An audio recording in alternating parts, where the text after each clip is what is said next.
that I heard of once in a lullaby.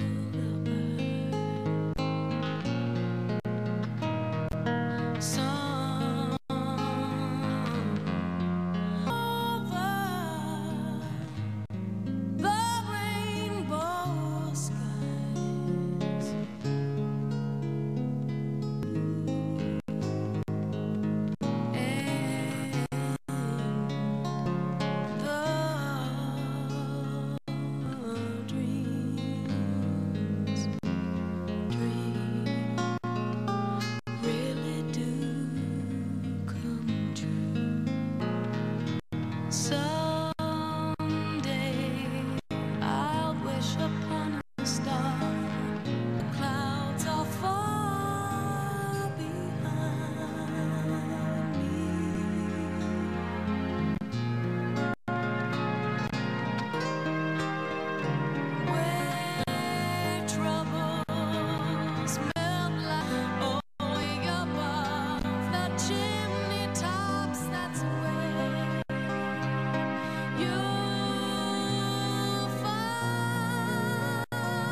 It really does send shivers down your spine, doesn't it, when you hear that? And appearing in a musical about Eva Cassidy, let's talk to him now, is Brian Fortuna. Hello, Brian.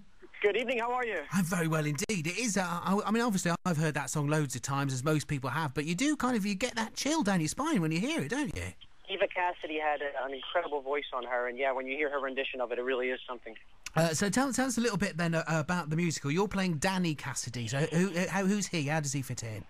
Right, well, Danny Cassidy was the brother of Eva Cassidy, and he was a very loving brother and a musician himself and traveled the world and was always there as a very loving, supportive member of the family.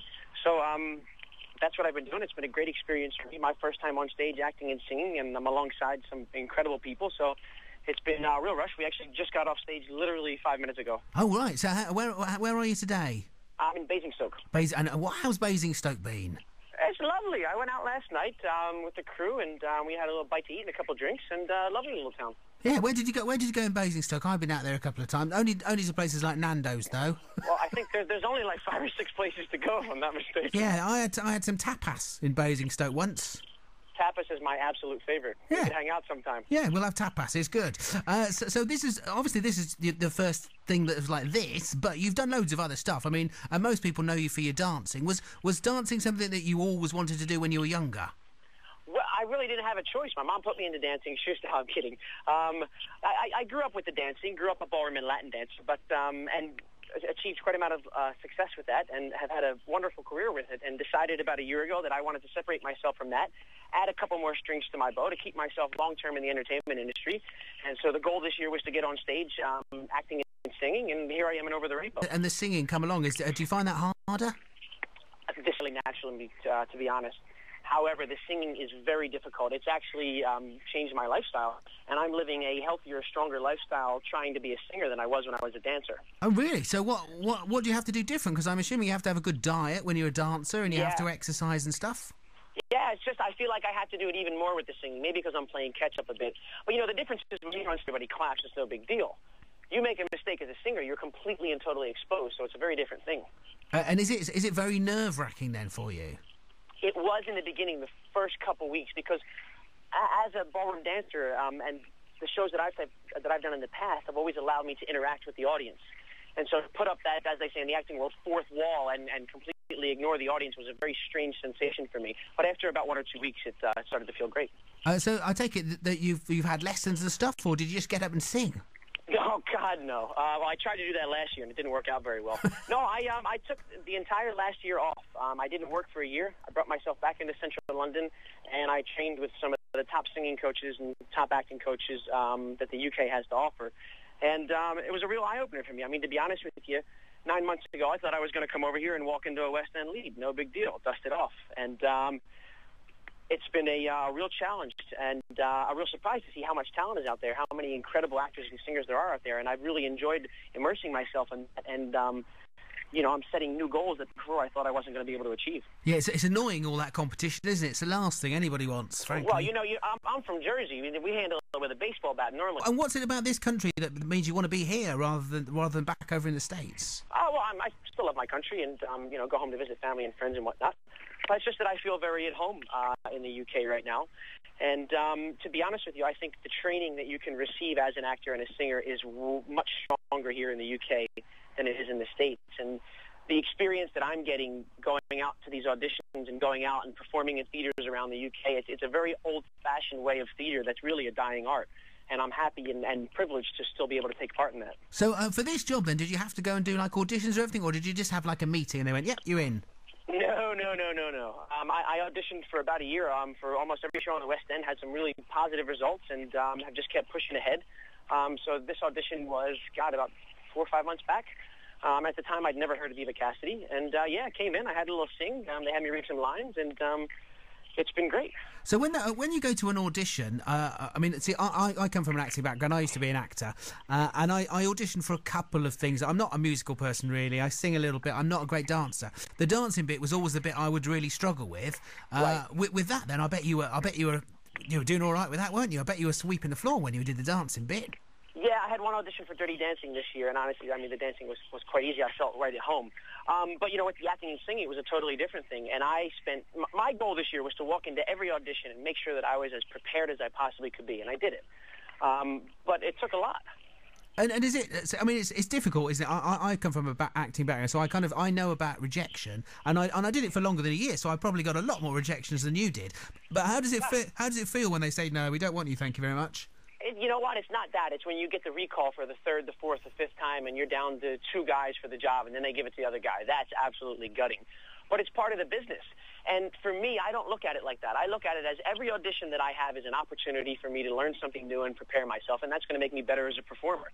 So whether I get it or I don't, it's a plus. That's a very American thing, isn't it, really? That kind of that positive attitude, and I think that probably stands you in good stead. The glass is half full. And, you know, entertainment industry, you'll know as an actor, it's a lot of highs and a lot of lows, and you have to find a way to balance it out. And for me, that's been the way to do it. But obviously you're enjoying it. Absolutely. I wouldn't be doing it otherwise. And are you missing the dancing stuff? Yeah, man, I watched Strictly last Saturday, and I missed the buzz from dancing on live TV. When you're about to walk on 5 seconds before it goes live, man, it's an incredible rush. I miss being around the crew. I miss the opportunity to meet all these exceptional people from different areas. But, you know, at the same time, I'm also really excited about the direction that I've been going and how many doors are being opened up, because I'm now thinking about doing things in 5 years that before I never would have dreamed of. Oh, like what? What are you planning on doing in 5 years? Damn it, I really put myself on the spot there, didn't I? Yeah, you got to tell me now. I mean, you know, the goal over the next 5 years is West End, Broadway, film, and I'd like to release a single. Oh, is it one, what, like a musical-type single or pop or what? Yeah, maybe something pop. I don't know. I mean, it's just all ideas that I'm experimenting with. But, you know, I'm realizing that by adding these other skills to my portfolio, it's allowing me to think about doing a lot of different things. Yeah, it sounds like you're going to be quite busy. Well, it keeps me out of trouble that way. And obviously, working in the evenings, you don't get to watch the telly as much. You mentioned a bit about Strictly. When you were doing that, what's it like for the dancers? Do you all want to have someone who's good to dance with, or do you quite like it when it's someone bad because you almost get more attention?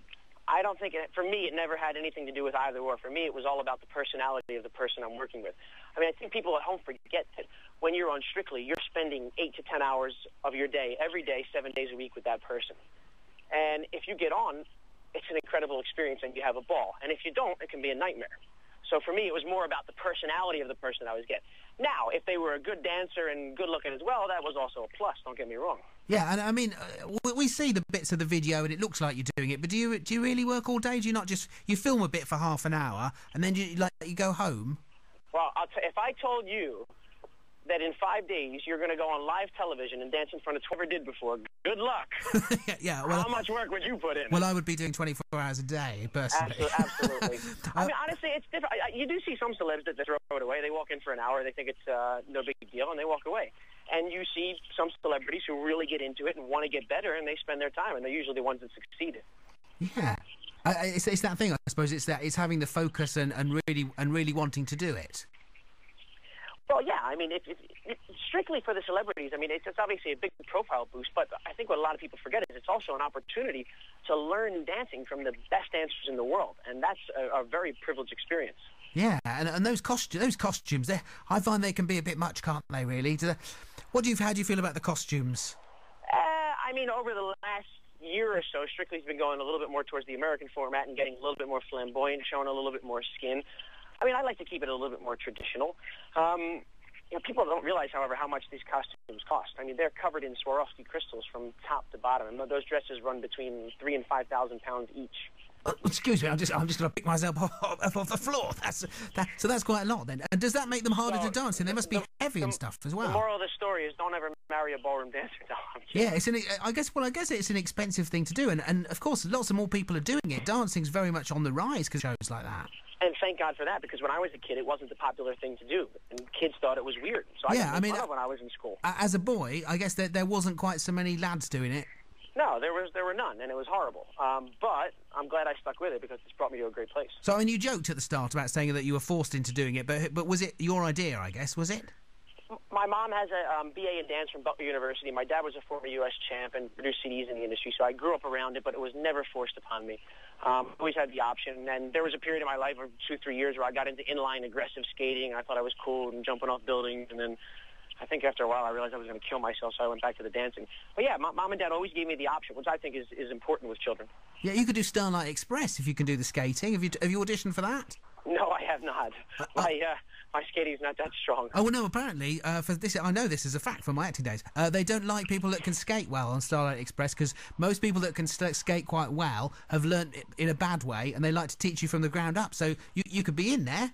There you go. That might be an option for me. Yeah, I mean... I'm going to call management as soon as I hang up. You should do that. Well, obviously I want my 10% because I suggested it. How long have you... negotiate for 5, because I got to give them something as well. Okay, well, we'll do that. That's a deal. Okay. How much longer have you got on the Eva Cassidy story? Well, it goes till November 7th with the option to re-sign for next year. And then I'm doing a pantomime in Northampton during Christmas time. It's my first panto. Oh, I've done loads of pantos. Which panto is it?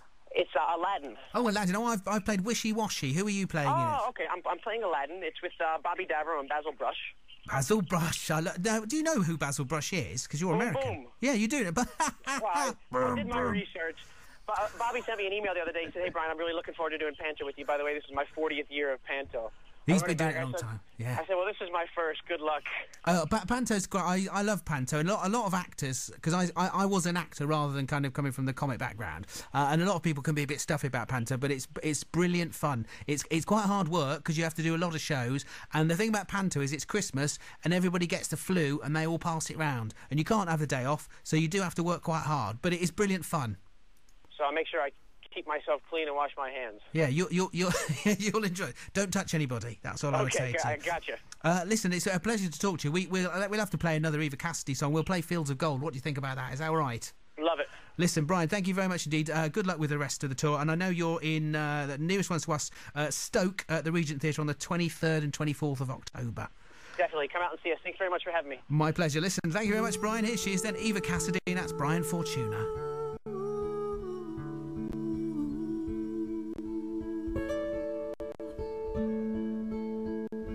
You remember me when the west wind moves among the fields of barley. You can tell the sun in his jealous sky walked in fields of gold. So she tore to gaze a while among the fields of barley. In his arms she fell as her hair came down among the fields of gold. Will you stay with me? Will you be my love among the fields of barley? And you can tell the sun in his jealous sky when we walked in fields of gold. I never made promises lightly, and there have been some that I've broken, but I swear in the days still left, we'll walk in fields of gold. We'll walk in fields of gold.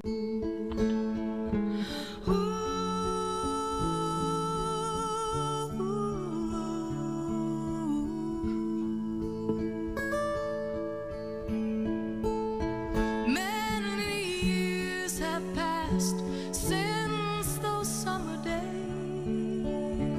among the fields of barley. See the children run as the sun goes down, as you lie in fields of gold.